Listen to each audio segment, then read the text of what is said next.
السلام عليكم ورحمة الله وبركاته. الأصل في العقد أو في الزواج هو الإشهار، لكي يعرفوا الذي في الحي والأصحاب والأهل والأحباب. أنا ملاحظ كثير من المنشورات الذي يتم تنزيلها في الفيسبوك على تم عقد فلان ألف مبروك، تم عقد الفلان الفلاني.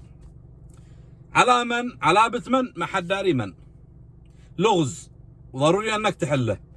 أتمنى منكم عندما تقوموا بنشر هذه الصور حق العقد أن تقولوا فلان تزوج على بنت عمه فلان، فلان تزوج على بنت عمه فلان، والصلاة والسلام على سيدنا محمد. ماشي حاجة، لأن احنا في أمريكا ما احنا دارين من اللي تزوجوا في البلاد على بنت من، وليه في البلاد ما مش عارفين أهلهم ليهانا على من تزوجوا. سمعت؟ أتمنى رسالتي هذا أن توصل وأن تطبقوها عندما تقوموا بنشر فلان تتم زواجه من بنت عمه فلان وصلى الله عليه. المهم أقول قولي هذا وأستغفر الله لي ولكم.